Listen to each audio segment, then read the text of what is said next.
Hello, and are you happy? This grandpa wants you to be happy, so please be happy. And you can, because when we believe in Jesus, we have a very good reason to be happy. The Bible says, "This is the day which the Lord hath made. We will rejoice and be glad in it." And even when bad things happen, always remember that Jesus said he would never leave us nor forsake us. That means he watches over us and takes good care of us.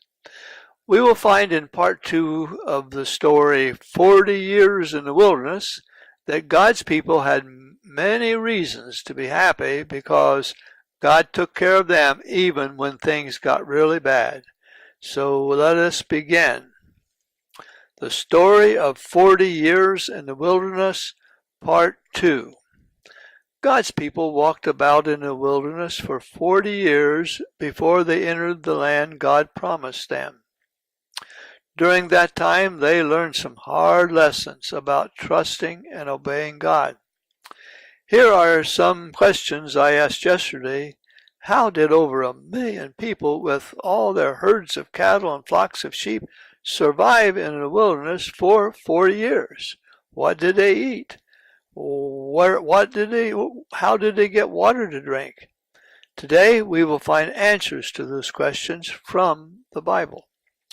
Of course, those who trusted in God survived because he was leading them all the way. I'm sure you remember the Bible story about God leading them with a pillar of cloud by day and a pillar of fire by night. But how much food do you think it took to feed all the dads and moms and boys and girls and all the animals? Where did they get all that food? Here's what happened. The Lord told Moses, "Behold, I will rain bread from heaven for you."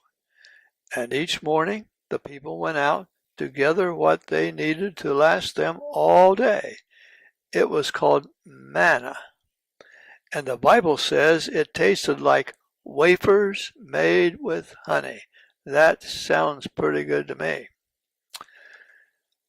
I think it would even be better than going to a grocery store to get food, don't you? There were times God also sent strong winds to blow quail upon the land so they would have meat to eat. The people sometimes camped by springs of water in the wilderness, but there were other times God performed miracles to bring water from the rocks for his people. God was good to them, and he led them safely home. Boys and girls, God is also good to us, and if we trust and obey him, he will one day lead us to our beautiful home in heaven. I don't want to miss it. Do you? Don't miss tomorrow when we begin the story of crossing over into the promised land. See you then.